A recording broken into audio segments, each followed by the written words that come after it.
लो, उसमें आम रस पी लो। ठीक वैसे ही आप जब शुद्ध पवित्र हो जाओगे, आप भी एक पात्र हो। आपके इस पात्र में, आपके इस हृदय रूपी पात्र में सुंदर भक्ति का रस भर करके श्यामा श्याम ही अधरों से लगा करके पान कर लेंगे। बस इस भाव को समझना है। अवगुणों पर काम करना ये तो हमारा एक स्वभाव होना चाहिए, पर सबसे पहले एक गुण भीतर लाओ, दीनता। मैं कथा में एक बात कहा करता हूं, ठाकुर जी से कभी अनुष्ठान करके, व्रत करके, प्रार्थना करके हम लोग वरदान मांगते हैं ना। गोवर्धन की परिक्रमा करते हैं, कई लोग वृंदावन की परिक्रमा करते हैं, दंडवती करते हैं, दूध की धार देते हैं। उनसे पूछो, भैया आप परिक्रमा क्यों कर रहे हो? हमारे लाला नहीं है, एक बेटा हो जाए। किसी से पूछो, हमारा व्यापार बेकार चल रहा, थोड़ा बढ़िया हो जाए।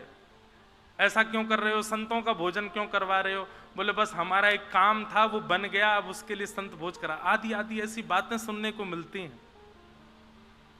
मेरे कहे से अगली गोवर्धन की परिक्रमा, वृंदावन की परिक्रमा या संत भोज आदि ये सारे पुण्य के कार्य एक भाव की प्राप्ति के लिए करना, हे ठाकुर जी हम सरल हो जाएं, हम सहज हो जाएं, हम दीन हो जाएं, हमारे अंदर दया का भाव आ जाए। कभी गिरिराज जी की परिक्रमा इस भाव से करो कि हे गोवर्धननाथ हम भी सरल हो जाएं, हम भी सहज हो जाएं, हम भी दीन हो जाएं। विश्वास मानिएगा, गिरिराज जी इतने प्रसन्न हो जाएंगे, जो काम बिगड़े पड़े वो तो बने ही जाएंगे। ठाकुर जी कहीं प्रकट है कि हृदय से नहीं लगा लें आपको, वाह भैया तेने कहा मांगो मुझसे, सरल हो जाएं। कौन मांगता है ठाकुर जी से कि हम सरल हो जाएं, हम दीन हो जाएं, हम सहज हो जाएं? कोई नहीं मांगता।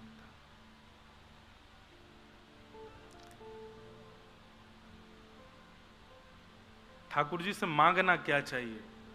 हमारे अष्ट सखा गाते हैं,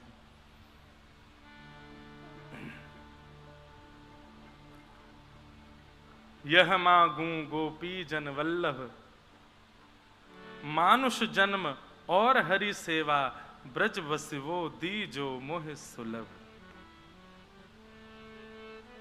सब लोग गाओ। यह मांगू गोपी जन वल्लभ, यह मांगू गोपी जन वल्लभ, यह मांगू गोपी जन वल्लभ, यह मांगू गोपी जन वल्लभ, मानुष जन्म और हरि सेवा, मानुष जन्म और हरि सेवा। आज जो भी वृंदावन पधारे हो भैया, या जो आवे को मन बना रहे हो, जहां भी जाओ वृंदावन में ये पद याद करके जाना और ये मांगो हमारे श्याम सुंदर से। मानुष जन्म और हरि सेवा, मानुष जन्म और हरि सेवा, ब्रज बसीवो दीजो मोहे सुलभ, ब्रज बसीवो दीजो मोहे सुलभ। अच्छा, हमारे ब्रज का कॉन्सेप्ट अलग है। जिन लोगों के चित्त में मुक्ति की कामना हो, जिन लोगों के चित्त में यह भावना है कि हमको वैकुंठ जाना है, भैया फिर वृंदावन आनो ने कम कर दो, क्योंकि वृंदावन मुक्ति और वैकुंठ नहीं दिलाएगा। मैं कथाओं में कहा करता हूं, वृंदावन तो दोबारा वृंदावन दिलाएगा आपको, वृंदावन से मुक्ति नहीं मिलेगी। वृंदावन को भजोगे तो वृंदावन ही मिलेगा। अरे यहां ठाकुर जी कहते हैं, कहां करूं वैकुंठ ही जाए, जहां नहीं नंद जहां नहीं यशोदा, वहां जाके मैं कहा करूंगा भैया। जिस वृंदावन को स्वयं राधा रमण जी कभी नहीं त्यागते, उसको हम कैसे छोड़ सकते हैं? तो भैया जाके चित्त में वैकुंठ की कामना हो, जाके चित्त में मुक्ति की कामना हो, स्वर्ग अपवर्ग की कामना हो, वृंदावन आनो कम कर दो, और साल में एक आध बार ही आओ तो ठीक है। हाँ, कभी जन्माष्टमी होली पे आ गए ठीक है, बार बार वृंदावन मत आओ। क्यों? क्योंकि वृंदावन आओगे तो आपका वैकुंठ का वीजा रिजेक्ट हो जाएगा, वैकुंठ नहीं मिलेगा, फिर दोबारा वृंदावन ही मिलेगा। हमारे यहाँ तो ठाकुर जी से कहें, एहो विधिना तो पे अचरा पसार मांगू, जन्म जन्म दीजो याही ब्रज बसिवो। हे विधाता, तू अगर मुझे नेको रीझ गयो हो, मुझ पे एक कृपा कर दीजो कि मुझको दोबारा से वृंदावन में ही बसाए दियो, मुझको दोबारा से वृंदावन ही भेज दियो। मानुष जन्म और हरि सेवा, मानुष जन्म और हरि सेवा, ब्रज बसिवो दीजो मोहि सुलभ, ब्रज बसिवो दीजो मोहि सुलभ, यह मांगू गोपी जन बल्लभ, यह मांगू गोपी जन बल्लभ, यह मांगू गोपी जन बल्लभ, यह मांगू गोपी। श्री राधा रमन लाल की जय।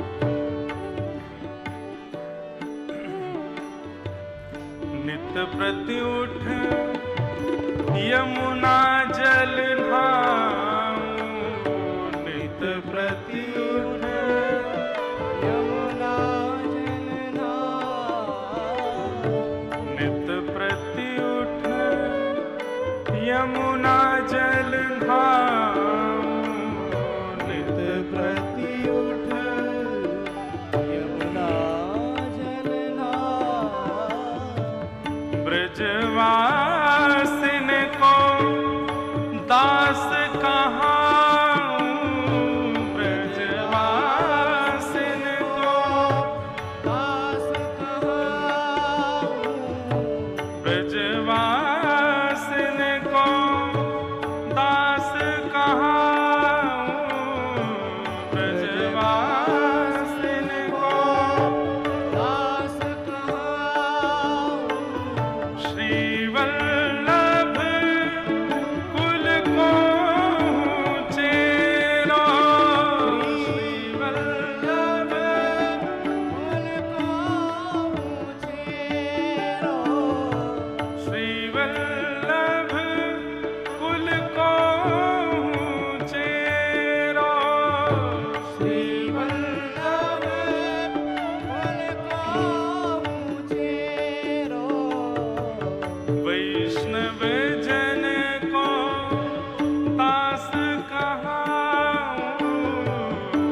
जन्म मानुष जन्म और हरि सेवा, ब्रज वसि वो दी जो मोह सुलभ, यह मांगू गोपी जन वल्लभ।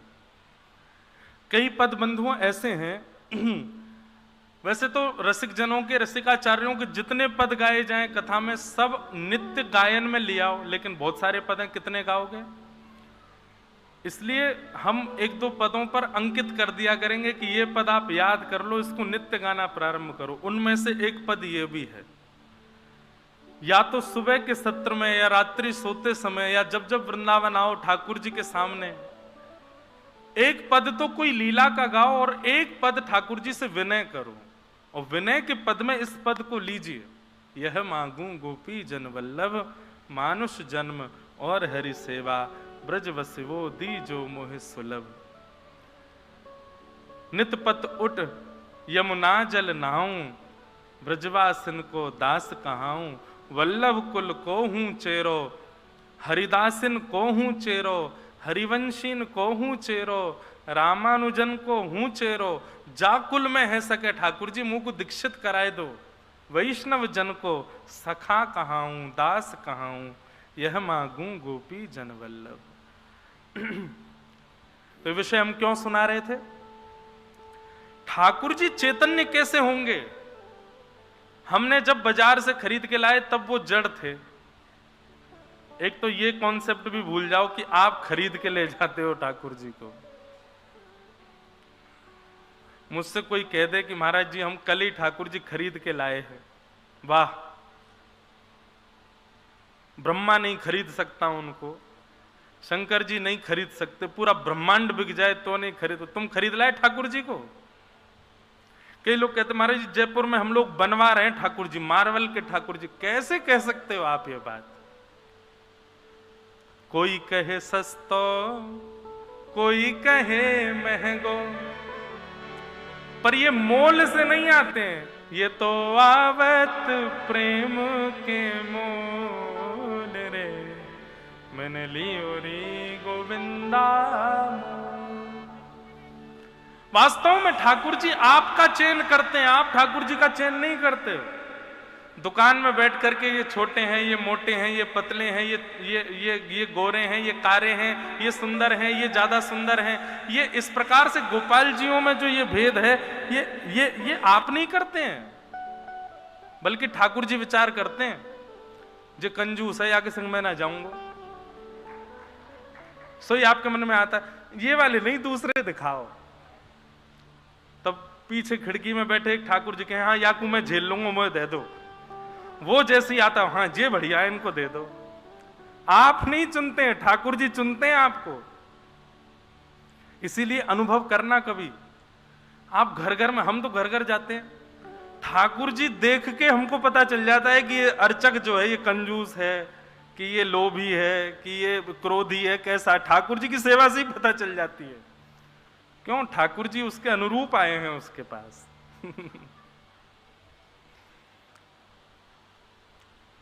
तो ठाकुर जी जड़ अनुभव इसलिए करवाते हैं कि तुम में सामर्थ्य हो तो हमको चैतन्य बना के दिखाओ। मंदिरों में हम जाते हैं, इतने नियम होते हैं मंदिरों के। इतने बजे ठाकुर जी सो जाएंगे, इतने बजे ठाकुर जी उठ जाएंगे, पैंट पहन के अंदर नहीं जा सकते, अपरस की सेवा है, पुजारियों को भी नहीं छू सकते, रसोई घर में सब नहीं जा सकते, जो जाएंगे मुंह पर कपड़ा बांध के जाएंगे। एक दिन ये सब विचार करते करते मेरे को मन में विचार आया, मैंने कहा पूरी दुनिया को बंधन से मुक्त कराने वाला खुद कितने बंधन में रहता है। हम फिर भी 4 बजे उठने वाले 4:30 उठ जाएंगे, 5 बजे उठ जाएंगे, कभी कभी 7 बजे उठ जाएंगे।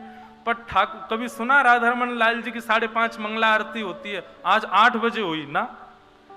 अनादि काल से बेचारे 5:30 बजे ही उठते, चाहे रात में लेट हो जाएंगे सोने में। कितने नियमों में ठाकुर जी रहते हैं। क्यों? हमारे आपके लिए। तुम में सामर्थ्य होए तो अपनी भक्ति से, अपने अपने अपने अहम बल से मेरा नियम मत तोड़वाना, नहीं तो अपराध होगा। तुम्हारी भक्ति में बल हो तो हमारा नियम तोड़वा के दिखाओ। बिना नहाए धोए ठाकुर जी का भोग नहीं बनता, लेकिन कर्मा बाई के भाव ने बिना नवे धोए ठाकुर जी का भोग बनाया भी, अपने हाथ से खवाऊ दियो। ठीक उसी प्रकार हम आप सबको चैलेंज है, बेटा तुम में हिम्मत है तो अपने भक्ति भाव से हमको चैतन्य करके दिखाओ, हम हो जाएंगे चैतन्य। तो ठाकुर जी का पहला रूप क्या है? सत्य। ठाकुर जी का दूसरा रूप है चैतन्य। और ठाकुर जी का तीसरा रूप क्या है? आनंद। जिस प्रकार सेकंड क्लास में जाने के लिए फर्स्ट क्लास पास करनी पड़ेगी, थर्ड क्लास में जाने के लिए सेकंड क्लास पास करनी पड़ेगी, कॉलेज में जाने के लिए हायर 11th 12th आदि सब अच्छे मार्क्स क्रॉस करके जाओगे तब तुम होगा ग्रेजुएशन कर पाओगे, हायर स्कूल्स में कॉलेजेस में एडमिशन होगा। ठीक वैसे ही सबसे पहले ठाकुर जी का सत्य स्वरूप जानना पड़ेगा, फिर उनको जड़ से चैतन्य करना पड़ेगा, उसके बाद ये तीसरा वाला सुख मिलेगा जिसको हम कहते हैं आनंद। ठाकुर जी आनंद देंगे, फिर सुख नहीं मिलेगा, फिर आनंद मिलेगा। और सुख में और आनंद में बहुत अंतर होता है। सुख सदैव संसार की वस्तुओं में मिलता है, और सुख का एक नियम है कि वो उतनी अनुपात में मिलेगा तो ही आपको अच्छा लगेगा, उससे अधिक मिलेगा या उससे कम मिलेगा तो आपको अच्छा नहीं लगेगा। पर आनंद का स्वरूप कैसा होता है? जितना ज्यादा मिलेगा उतना कम लगेगा। और बार बार, मतलब ऐसा समझ लो जैसे पानी पीने पर प्यास बुझती है, ये सुख है। पानी जब दिखता है, पानी जब ओष्ठ से लगता है, पानी जब अधर से भीतर जाता है, तब तक वो सुख लगता है। लेकिन जैसे जैसे घूंट भीतर जाती है, धीरे धीरे वो सुख कम हो जाता है। फिर एक गिलास जल देख करके आप जितने प्रसन्न हो रहे थे, दूसरे गिलास का जल भले ही रखा रहे, कितना भी समूह पानी का आ जाए, उसके प्रति ज्यादा रुझान नहीं होगा। इसको कहते हैं सुख। पर आनंद का स्वरूप कैसा होता है? जितना जल पान करोगे उतनी प्यास बढ़ेगी, उतनी ज्यादा उत्सुकता आएगी, और पान करूं और पान करूं, और मिले और मिले और मिले, ऐसी भावना जहां प्रस्तुत हो उसको आनंद कहते हैं। इसलिए ये एक पैरामीटर भी है नापने का। क्या नापने का? कि वास्तव में वृंदावन रस आपको प्राप्त हुआ है कि नहीं। वृंदावन आने के बाद पुनश्च यहां से जाने की अवधि का इंतजार प्रारंभ हो जाए, यहां से जाने की इच्छा प्रकट हो जाए, और जाकर के आप अन्य कार्यों में लगकर के वृंदावन को विस्मृत कर जाओ, तो निश्चित समझ लीजिएगा कि अभी वृंदावन रस का जो अनुपात है वो क्षणिक मिला है आपको। लेकिन स्थिति ऐसी हो जाए, जैसे जैसे वृंदावन से जावे की घड़ी आए, तैसे तैसे आंसू बहने लग जाएं, और बस स्थिति ये हो जाए अब कैसे जाएंगे, क्या करेंगे। हमारे वृंदावन के एक रसिक, उनका नाम श्री हरिराम व्यास, हित हरिवंश महाप्रभु के चरण सेवक श्री हरिराम व्यास जी ओरछा के राजा मधुकर शाह के गुरुदेव थे। अब कथा तो बहुत लंबी चरित्र है। वो वृंदावन आ गए थे। हरिराम व्यास जी सब जगह गए भारत में, विद्वान थे, अपनी विद्वत्ता से सबको परास्त करने जाते थे। पर जब वो वृंदावन आए तो यहां से कभी जा ही नहीं पाए। क्यों नहीं जा पाए, एक आध दिन कथा में हम कभी सुनाएंगे वो चरित्र भी। पर हरिराम व्यास जी वापस नहीं गए वृंदावन से। अब तो वृंदावन में ही रहने लगे, वृंदावन में ही सुख लेते, वृंदावन में ही आनंद करते। ओरछा के राजा मधुकर शाह को अपनी गुरुदेव की इतनी याद आई कि उसने सैनिकों को भेजा कि जाओ जाकर के हमारे गुरुदेव श्री हरिराम व्यास जी को लेकर के आओ। सैनिक गए, हरिराम व्यास जी नहीं गए। तो मधुकर शाह ने विचार किया, सैनिकों के भेजने पर नहीं आएंगे, ब्राह्मणों की बहुत मानते हैं, मैं ब्राह्मणों को भेजूंगा तो वो आ जाएंगे। सब लोग इधर देखो, सावधानी से कथा सुनो सब।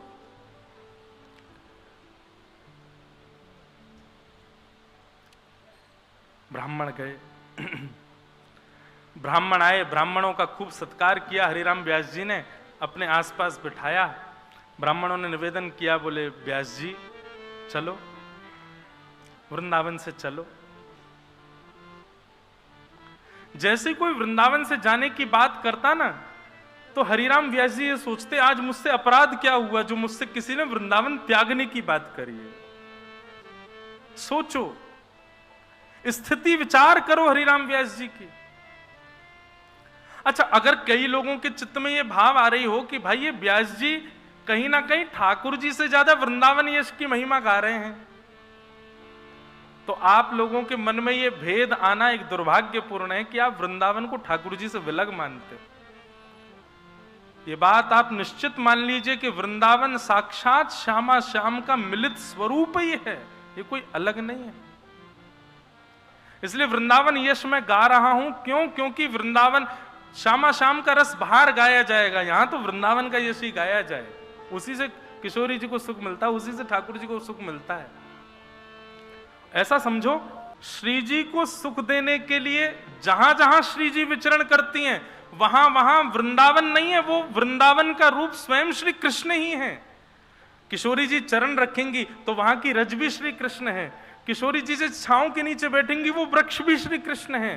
किशोरी जी जहां बैठ करके श्वास भी ले रही है वहां की पवन भी श्री कृष्ण है। ऐसा श्री जी के पक्ष में है। और जहां ठाकुर जी विचरण कर रहे हैं वहां ठाकुर जी के विचरण के लिए वहां की रज श्री जी हैं, वहां का वृक्ष किशोरी जी हैं, वहां की वायु किशोरी जी हैं। श्यामा श्याम इस वृंदावन में नित्य विहार करते हैं। किशोरी जी के लिए श्याम सुंदर वृंदावन है और श्याम सुंदर के लिए किशोरी जी ही वृंदावन है। श्यामा श्याम का मिलित स्वरूप है श्री वृंदावन, ये कोई अलग नहीं है। बहुत सुंदर पद है, मेरी स्मृति में मेरे पास लिखा है, कल मैं उसको ढूंढ के सुनाऊंगा कि किस प्रकार दोनों एक दूसरे की सेवा के लिए ब्रज का ही रूप धारण कर लेते हैं। तो इसलिए वृंदावन यश यदि गाया जा रहा है तो आप इसमें संकुचित मत होइएगा। तो जैसे ही कोई कहता कि व्यास जी ओरछा वापस चलो, तो हरिराम व्यास जी चिंतन नेत्र बंद करके विचार करते, आज सवेरे उठने के बाद अब तक मैंने क्या अपराध किया जो मुझे वृंदावन छोड़ने की आज्ञा मिल रही है कहीं से।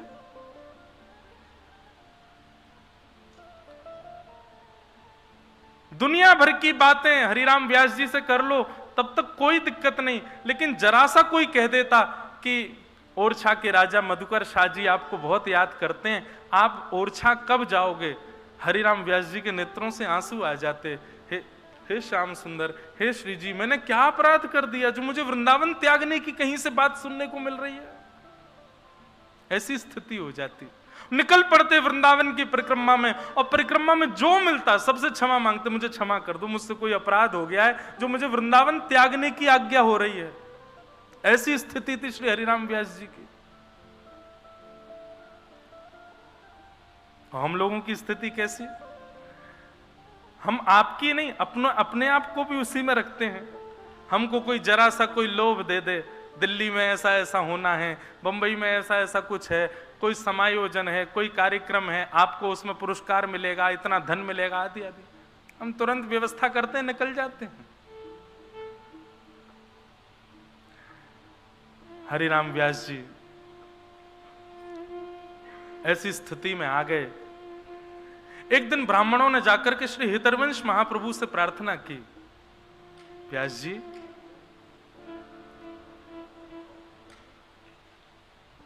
हमारे कहने पर तो हरिराम व्यास जी नहीं जाएंगे, पर आप आज्ञा कर दो, आप उनके गुरु हैं, कि वो ओरछा चलें। महाप्रभु जी बोले, भैया वृंदावन से उनको भेजना क्यों चाहते हो? तुम जानते हो वृंदावन से निकलने की बात भी कोई कह दे तो हरिराम व्यास जी परिक्रमा में चले जाते हैं, ऐसी स्थिति उनकी हो जाती है। ब्राह्मणों ने कहा, भगवान एक बात बताइए, हरिराम व्यास जी वृंदावन में रहेंगे, वृंदावन में सबका कल्याण हो चुका है क्योंकि वो वृंदावन रह रहे हैं। यहां पर हरिराम व्यास जी के रुकने से कितने लोगों का दुर्भाग्य हो रहा है कि वो वृंदावन रस से वंचित हैं। हरिराम व्यास जी ओरछा जाएंगे, यश गाएंगे तो कितने लोगों का कल्याण होगा? आप इस बात को विचार कीजिए ना। महाप्रभु जी ने थोड़ा विचार किया और विचार करके कहा कि ठीक है, हरिराम व्यास जी को लेकर के आओ, हम उनको आज्ञा कर देंगे कि वो ओरछा चले जाएं। अब हरिराम व्यास जी तो बड़े आनंद में थे। जैसे कर्जा देने वाले व्यक्ति, कर्जा किसी ने लिया हो और उसका पैसा वापस मांगा जाए, वो नहीं देने में सक्षम हो, उसको कह दीजिए अच्छा ठीक है तुमको 1 महीने का समय दे रहे हैं, दे देना, तो वो थोड़ा खुश हो जाता, चलो 1 महीना मिला मुझे। ऐसे हरिराम व्यास जी थे, वो सुबह से शाम तक भागते रहते उन लोगों से दूर जो वृंदावन से जाने की बात करते थे, और शाम होते इतने खुश हो जाते, अब तो जाना नहीं है, ये तो वन है, वन में रात में कौन जाएगा, कम से कम रात भर तो मिलेगी वृंदावन में रहने को। सुबह होते ही हरिराम व्यास जी की फिर चिंता शुरू होती, अब मुझसे कोई कह ना दे कि तुम ओरछा चले जाओ। हरिराम व्यास जी बड़े प्रसन्न थे, शाम हो गई थी, सूर्य अस्त हो गया था। हरिराम व्यास जी बोले चलो बढ़िया, अब 1 रात और मिल गई रहने को। तभी किसी ने जाकर के कहा, व्यास जी, गुरुदेव श्री हितरवंश महाप्रभु आपको राधा वल्लभ लाल जी के मंदिर में बुला रहे हैं। हरिराम व्यास जी बड़े खुश हो गए, बोले गुरुदेव मुझे बुला रहे हैं? बोले हाँ। अरे चलो चलो चलो। तभी किसी ने संकेत किया, बोले लेकिन व्यास जी हम बता दें क्यों बुला रहे हैं? बोले क्यों? बोले आप किसी की भी बात मान करके ओरछा नहीं जा रहे हो, अब स्वयं श्री हितरवंश महाप्रभु आपको आज्ञा करने वाले हैं कि आप ओरछा चले जाओ, क्योंकि उनकी बात आप टाल नहीं सकते। ये बात सुनते ही टूट गए श्री हरिराम व्यास, क्योंकि गुरुदेव की आज्ञा की अवहेलना मैं नहीं कर सकता। लता पत्र वृक्षों से लिपट करके रोने लगे, बोले अब तो मुझे जाना ही पड़ेगा, गुरुदेव कहने वाले हैं। कहीं से काली स्याही लेकर के, कालीत लेकर के अपने नेत्रों पर, मुख पर, नाक पर, पूरे मुख पर कालीत पोत ली। राह में एक गधा चल रहा था, उस गधे को प्रणाम करके उस पर बैठ गए हरिराम व्यास जी और जाने लगे राधा वल्लभ जी के मंदिर की ओर। किसी ने जाकर के ये स्थिति सुना दी हितरवंश महाप्रभु को, जाके बोले वो तो गधे पे बैठे हैं, मुंह पर पूरे पर कालीत पोत लिए, पागलों जैसी स्थिति हो गई है, महाराज जी आप चल करके रोकिए उनको। दौड़ करके गए महाप्रभु जी और जाकर के हरिराम व्यास जी को उतारा, मुख धोया, बोले क्या कर रहे हो, गधे पे घूम रहे हो, मुंह पे कालीत पोत के, ये क्यों कर रहे हो इस प्रकार का व्यवहार? हरिराम व्यास जी कहते हैं वृंदावन जिसको छोड़ना पड़े उसकी स्थिति यही होनी चाहिए, मुंह पे कालीत पोत ले, गधे पे बैठ के घूमे, उसका कितना बड़ा दुर्भाग्य है कि श्री जी उसको अपना नहीं रही हैं। महाराज मेरी तो स्थिति यही हो रही है, अब आप आज्ञा कर दीजिए मैं अभी चला जाऊंगा, लेकिन माफ कीजिएगा मेरी स्थिति मैं आपको पहले ही बता दूं, आपकी आज्ञा मान करके मैं चला तो जाऊंगा, लेकिन अब मेरे वश में मेरे प्राण नहीं है। वृंदावन की सीमा जैसे ही समीप आएगी और वृंदावन की सीमा से एक पग बाहर जैसे ही मेरा तन रखेगा, प्राण वहीं निकल जाएंगे, क्योंकि अब प्राण वृंदावन के बगैर नहीं रह सकता। किसी के प्राण अन्न में है, किसी के प्राण जल में है, किसी के प्राण वायु में है, मेरे प्राण श्री वृंदावन में है, मैं यहां इसे तज करके कभी नहीं जा सकता। हितरवंश महाप्रभु ने पत्र लिख करके ओरछा के राजा को कह दिया, बोले क्षमा करना राजन, अब हरिराम व्यास तो कभी ओरछा नहीं आएंगे, तुमको मिलना है तो तुम वृंदावन आ जाओ। वो वृंदावन नहीं त्यागेंगे।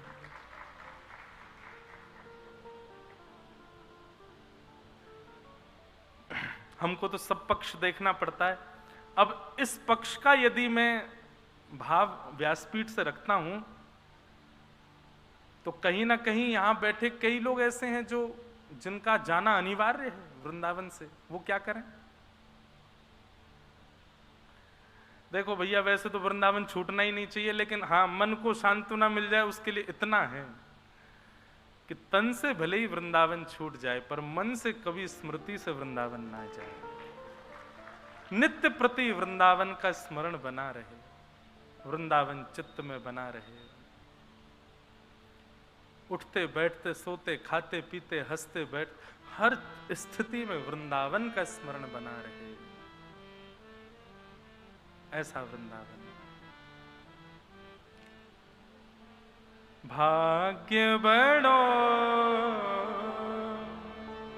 वृंदावन पायो, भाग्य बड़ो वृंदावन पायो। ये संभव केवल वृंदावन में होता है। इतने पद बाहर की कथा में आते ही नहीं है, कितना भी सोच लूं मैं, ये वृंदावन में ही हो सकता है भैया। इसलिए आनंद लीजिए, खूब भाव से गाओ। भाग्यशाली वे तो हैं ही जिनको तन से वृंदावन मिला है, लेकिन उनसे भी ज्यादा भाग्यशाली वो हैं जिनके मन में वृंदावन बसा है। भाग्यशाली, भाग्य बड़ो वृंदावन पायो, भाग्य बड़ो वृंदावन पायो, भाग्य बड़ो वृंदावन पायो, भाग्य बड़ो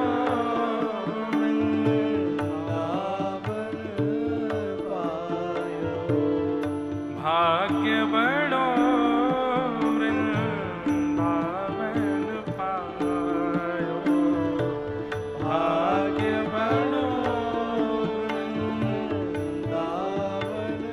पायो। बहुतक दिन यार जबिन बीते, बहुतक दिन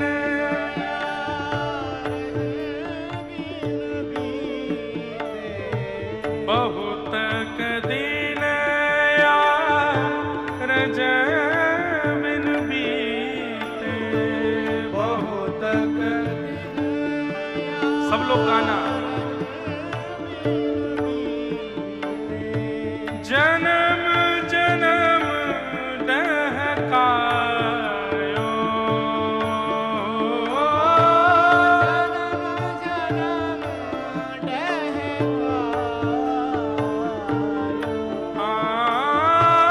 जन्म जन्म डहकायो,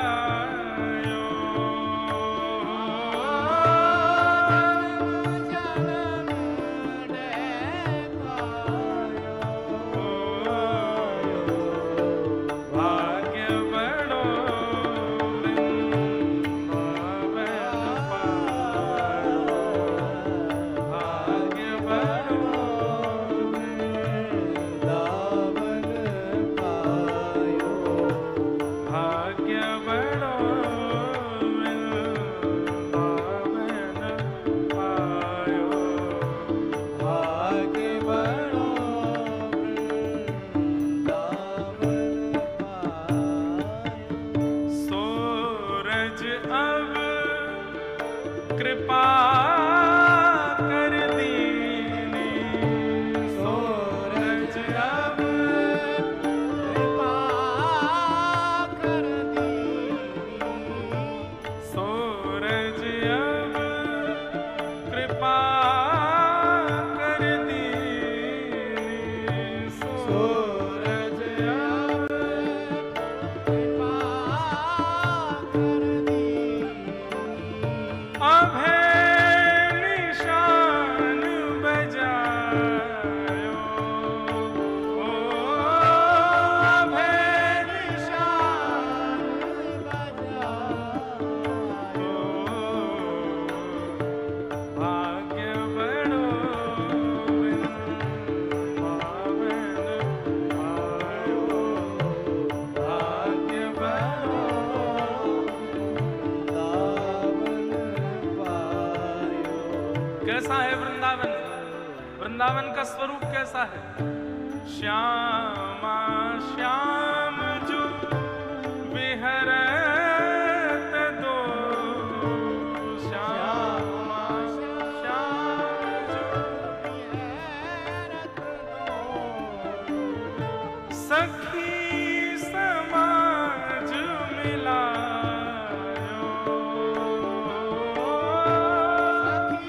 सखी समाज मिलायो, सखी समाज मिलायो,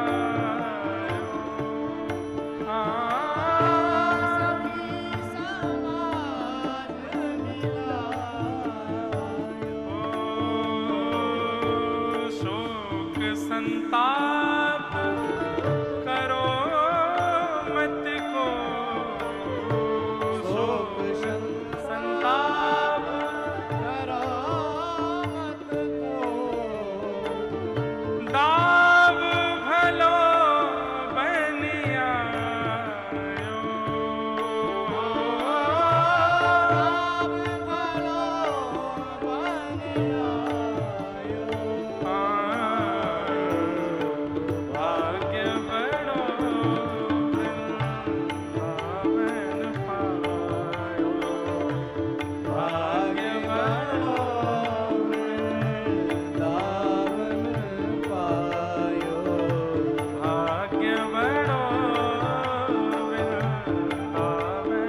पायो, भाग्य बड़ो वृंदावन पायो। श्री वृंदावन प्राप्त होने का मतलब क्या है? रसिक बिहारी की गति पाई, रसिक बिहारी की गति पाई, धन धन लोक कहायो, धन धन लोक कहायो, ओ, धन धन लोक कहायो,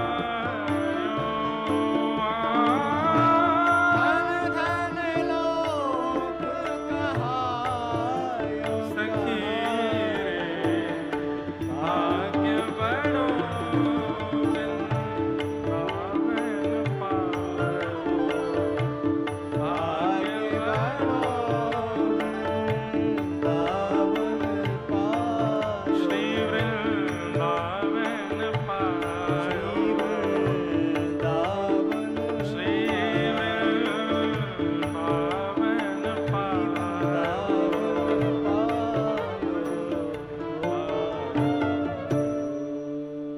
भाग्य बड़ो वृंदावन आयो। ऐसा श्री वृंदावन भागवत में एक जगह वर्णन आता है, वृंदावन प्राप्त करने के लिए यदि कोई तपस्या का विधान हो तो वो क्या है? बोले बद्रिक आश्रम में यदि कोई व्यक्ति तपस्या करे और तपस्या करते हुए प्राणों की आहुति दे दे वहीं तप करते करते, तो बद्रीनाथ में तपस्या का फल ये होगा कि उसको वृंदावन में जन्म मिल जाएगा। और उसी का परिणाम है कि स्वयं श्रीमन नारायण शंख चक्र गदा पद्मधारी चतुर्भुज रूपधारी श्रीमन नारायण भगवान बद्रीनाथ में बैठ करके नित्य तप क्यों कर रहे हैं? ताकि हर युग में जब कृष्णावतार हो तो हमको वृंदावन प्राप्त हो, ब्रज प्राप्त हो। तो निश्चित है कि भैया हम ब्रजवासी ने कहीं कभी ना कभी तो बद्रीनाथ में तपस्या करी होगी, यही कि हमारे ब्रजवासी बन पाए या बार ये ब्रज मिल पाए हो हमें। तो भैया ये ब्रज बड़ा दुर्लभ है, बड़ा आनंददायी है। हम क्या करें, आज तो कथा में अद्भुत ही हो रहा है, वृंदावन के आगे हम जा ही नहीं पा रहे, कथा हमसे हो ही नहीं रही, वृंदावन ही वृंदावन निकल रहा है मुख से। और ये भूमि का प्रभाव है, ये सही बता रहे हैं, बाहर होता नहीं है। बाहर लोग कई कथा कराते हैं तो वो कहते हैं महाराज जी वृंदावन रस सुनाइए, वृंदावन के पद सुनाओ। मंच पे बैठते ही भूल जाता हूं मैं, याद ही नहीं आते मुझको।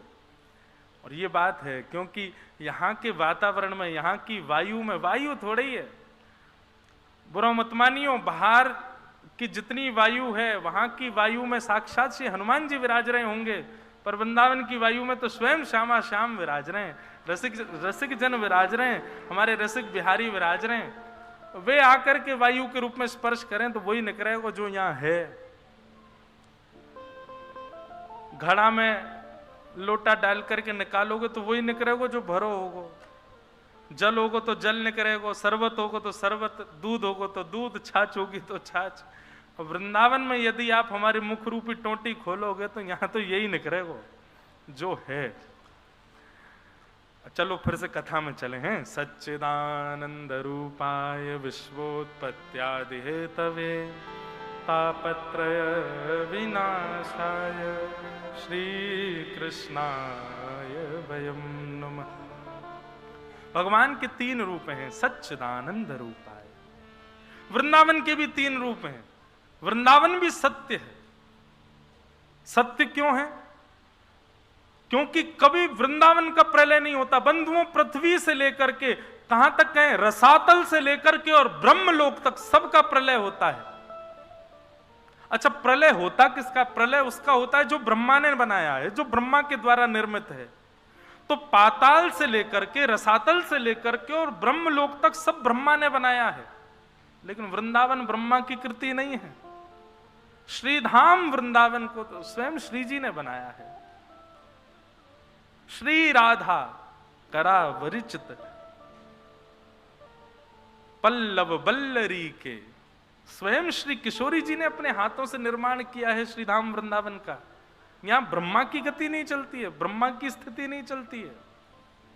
इसलिए वृंदावन सत्य है। वृंदावन चैतन्य है। चैतन्य क्यों है?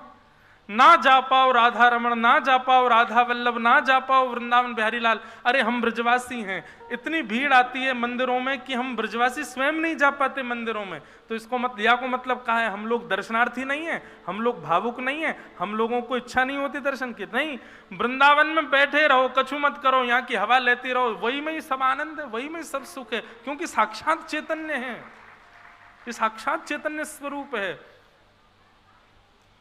अच्छा, एक बात और कहूं, वृंदावन में राधा रमण जी केवल आपको गोपीनाथ बाजार में ही दिख रहे हैं, बिहारी जी केवल किशोरपुरा में ही दिख रहे हैं, राधा वल्लभ जी केवल सघन कुंज यमुना तट पर ही दिख रहे हैं। तो ये आपका बहुत बड़ा दुर्भाग्य है। राधा रमण जी काउदना कोई गली में ही दिख जाए, ऐसी गली में जहां राधा रमण जी को मंदिर ही नहीं, वहां राधा रमण जी दिख जाए। और कई बार होता है, कई वैष्णव लोग ऐसा बताते हैं, आते हैं दर्शन करके, बोले महाराज जी हम एक गली में गए थे, वहां गली में गए, वहां पे एक मंदिर था, वहां मंदिर में दर्शन किए, वो तो कोई और ठाकुर जी थे ही नहीं, वो तो राधा रमण जी थे। हमने कि वो होंगे तो कोई और ही ठाकुर, पर तुम्हारी दृष्टि में ठाकुर जी बैठ गए, अब जहां देख रहे हो वहीं राधा रमण जी दिख रहे हैं। तो मतलब केवल वही मंदिरों में ही आपको ठाकुर जी दिख रहे हैं, तो ये आपका दुर्भाग्य है। आप तो जहां देखो वहीं राधा रमण, जहां देखो वहीं बिहारी जी, जहां देखो वहीं राधा वल्लभ जी प्रकट हो, ये भाग्य है। तो सत्य है वृंदावन, चैतन्य है वृंदावन, और आनंद है वृंदावन। आनंदाम बुद्धिवर्धनम प्रतिपदम। इतनी भीड़ बढ़ गई वृंदावन में, लेकिन आनंद फिर भी कम नहीं हो रहा। जब एकांत वृंदावन होता था, इतनी भीड़ नहीं थी, 4-5 रसिक जन ही घूमते रहते थे, उस समय का वृंदावन भी खूब सुख देता था। आज इतनी भीड़ बढ़ गई है, लेकिन आज भी सुख देता, आज भी आनंद देता है वृंदावन। यहां का आनंद कभी कम नहीं होता। तो सच्चिदानंद वृंदावन भी है। आनंदाम बुद्धिवर्धनम प्रतिपदम। तो सच्चिदानंद रूपाय, भगवान के 3 रूप हैं। विश्वोत्पत्त्यादि हेतवे, विश्व की उत्पत्ति करना, पालन करना और संहार करना, ये भगवान के 3 काम हैं। तापत्रय विनाशाय, 3 प्रकार के तापों का जो उपशमन कर देते हैं, आदि दैविक, आदि भौतिक और आध्यात्मिक। श्री कृष्णाय वयम नमः। ऐसे श्री कृष्ण को हम बारंबार प्रणाम करते हैं।